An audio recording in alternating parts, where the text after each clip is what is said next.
The restaurant was louder than Daniel expected. Glasses clinked, soft jazz drifted from hidden speakers, and couples leaned across, small tables whispering things that sounded far more romantic than the situation he had found himself in. Daniel checked his watch again. 7 minutes late. Blind dates were already uncomfortable enough, but waiting alone made everything worse. He adjusted the sleeves of his navy jacket and glanced around the room. Candlelight flickered across polished tables, and the smell of grilled steak and butter filled the air. Then he heard quick footsteps. Daniel. He turned. A tall woman stood beside the table, her phone still in her hand. Her expression looked impatient before she had even sat down. "Yes, that's me," he said politely. "I'm Jessica," she replied quickly, dropping into the chair across from him. "Sorry I'm late. Traffic was insane." Daniel smiled politely. "No problem." For a moment there was silence. Jessica scanned the menu without looking up. "So, what do you do again?" "I'm an architect," Daniel said. That was it. Just a small sound.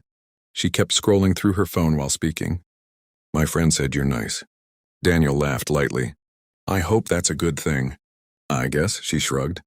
"Depends." The waiter came and took their order. Jessica ordered the most expensive steak without even glancing at the price. Daniel ordered a simple pasta. Within 10 minutes he realized something. This date was going terribly. Jessica talked endlessly about herself.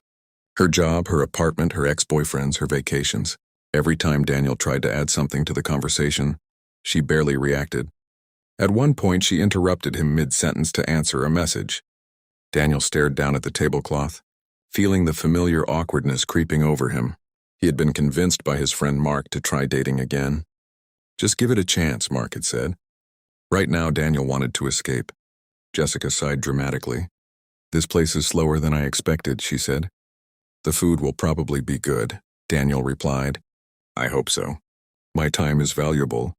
Daniel forced a smile but felt the decision forming in his mind. "Finish the meal. Be polite, leave." Few minutes later, a waitress approached their table carrying 2 glasses of water. She looked to be in her late 20s with dark hair tied loosely behind her head. Her expression was calm, but her eyes were warm in a way that felt strangely comforting. "Here.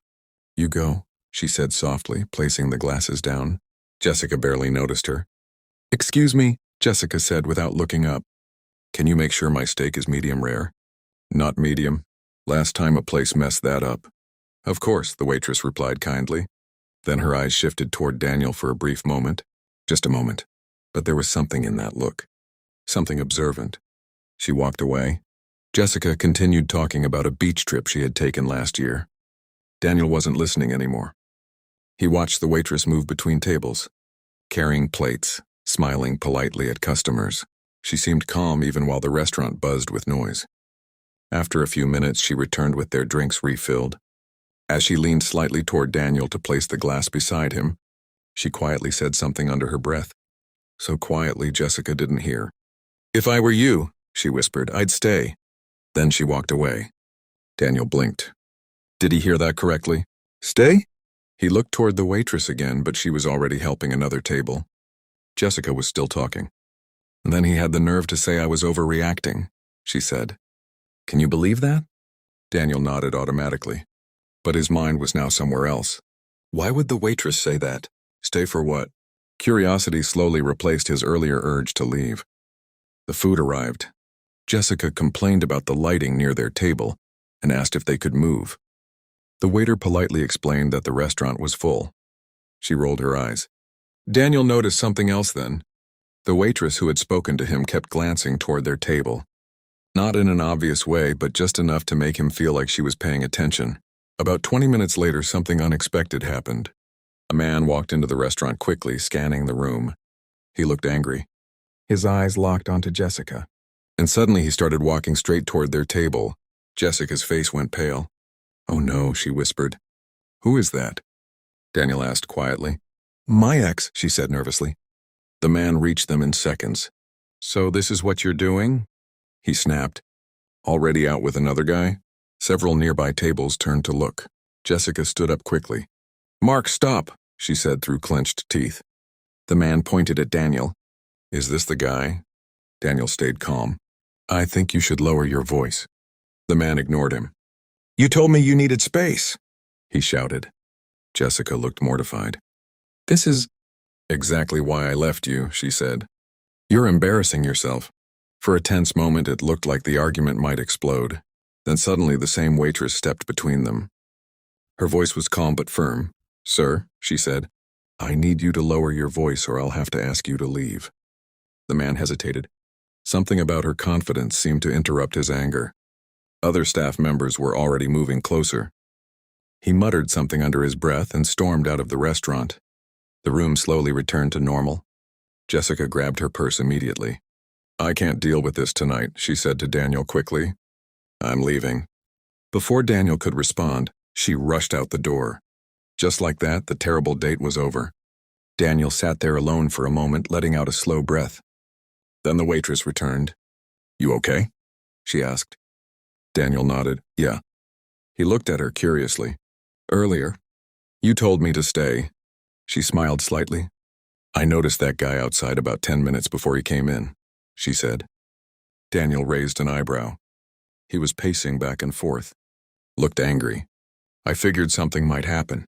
"So you warned me?" She shrugged lightly. "I thought you deserved to know something interesting was about to happen." Daniel laughed for the first time that evening.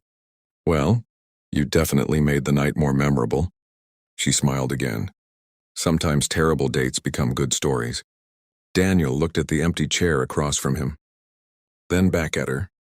"Would it be strange if I asked you something?" he said. "Depends what it is." Daniel gestured toward the chair Jessica had left behind. "Would you like to sit for a minute?" "When your shift allows it." She hesitated. Then she glanced toward the kitchen. "I get a break in 5 minutes." Daniel smiled. "I'll be here." 10 minutes later, she returned without the apron and sat across from him. Up close, Daniel noticed the small freckles across her cheeks and the warmth in her eyes. "I'm Emily," she said. "Daniel." They talked. At first just casually, work, life, small things. But the conversation flowed in a way Daniel hadn't experienced in a long time. It felt easy, natural. An hour passed without either of them noticing. Finally, Emily smiled and said, "You know, if you had left when you wanted to earlier, we wouldn't be sitting here." Daniel nodded thoughtfully. "Funny how that works." He glanced toward the restaurant door where Jessica had stormed out earlier. Then back at Emily. "Worst blind date of my life," he said. Emily laughed softly. "Best decision you made was staying."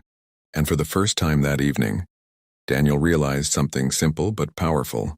Sometimes the worst moments in life are only there to guide you exactly where you were meant to be.